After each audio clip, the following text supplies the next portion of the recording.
From the Holy Bible, the New American Bible, the book of Leviticus, chapter 7, Guilt Offering. This is the ritual for guilt offerings, which are most sacred. At the place where the holocausts are slaughtered, there also shall the guilt offering be slaughtered. Its blood shall be splashed on the sides of the altar. All of its fat shall be taken from it and offered up, the fatty tail, the fatty membrane, over the inner organs, as well as the 2 kidneys with the fat on them near the loins, and the lobe of the liver, which must be severed above the kidneys. All this the priest shall burn on the altar as an oblation to the Lord. This is the guilt offering. All the males of the priestly line may partake of it, but it must be eaten in a sacred place, since it is most sacred.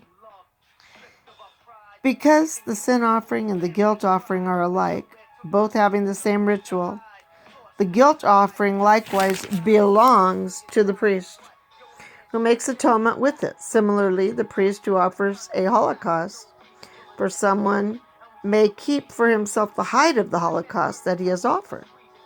Also, every cereal offering that is baked in an oven or deep fried in a pot or fried on a griddle shall belong to the priest who offers it, whereas all cereal offerings that are offered up dry or mixed with oil shall belong to all of our own sons without distinction.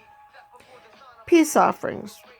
This is the ritual for the peace offerings that are presented for the Lord. When anyone makes a peace offering in thanksgiving together, with this thanksgiving sacrifice he shall offer unleavened cakes mixed with oil, unleavened wafers spread with oil, and cakes made of fine flour mixed with oil and well kneaded. His offering shall also include loaves of leavened bread, along with the victim of his peace offering for thanksgiving. From each of his offerings he shall present one portion as a contribution to the Lord. This shall belong to the priest, who splashes the blood of the peace offering. The flesh of the thanksgiving sacrifice shall be eaten on the day it is offered. None of it may be kept till the next day. However, if the sacrifice is a votive or a free will offering, it should indeed be eaten on the day the sacrifice is offered, but what is left over may be eaten on the next day. Should any flesh from the sacrifice be left over on the 3rd day, it must be burned up in the fire. If therefore any of the flesh of the peace offering is eaten on the 3rd day, it shall not win favor for him, nor shall it be reckoned to his credit. Rather, it shall be considered as refuse, and anyone who eats of it shall have his guilt to bear. Should the flesh touch anything unclean, it may not be eaten, but shall be burned up in the fire. All who are clean may partake of this flesh. If, however, someone while in a state of uncleanliness eats any of the flesh of a peace offering belonging to the Lord, that person shall be cut off from his people. Likewise, if someone touches anything unclean, whether the uncleanness be of human or animal origin or from some loathsome crawling creature, and then eats of a peace offering belonging to the Lord, that person too shall be cut off from his people. Prohibition against blood and fat. The Lord said to Moshe, "Tell the Israelites, you shall not eat the fat of any ox or sheep or goat.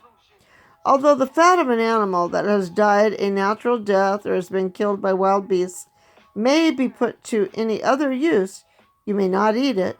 If anyone eats the fat of an animal from which an oblation is made to the Lord, such a one shall be cut off from his people.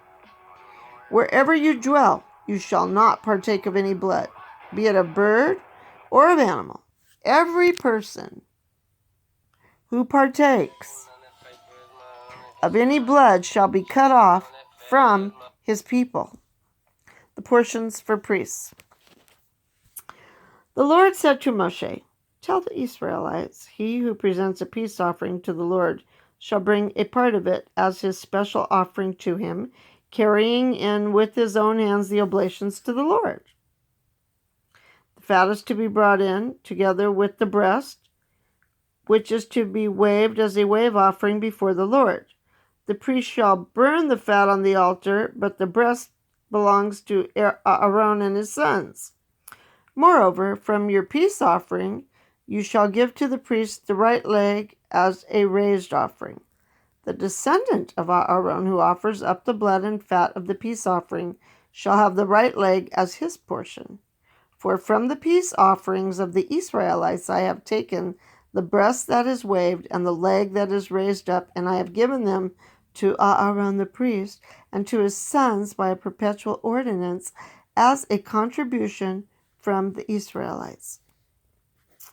This is the priestly share from the oblations of the Lord allotted to Aaron and his sons on the day he called them to be the priests of the Lord. On the day he anointed them, the Lord ordered the Israelites to give them this share by perpetual ordinance throughout their generations. This is the ritual for holocausts, cereal offerings, sin offerings, guilt offerings, ordination offerings, and peace offerings, which the Lord enjoined on Moshe at Mount Sinai, at the time when he commanded the Israelites in the wilderness of Sinai to bring their offerings to the Lord.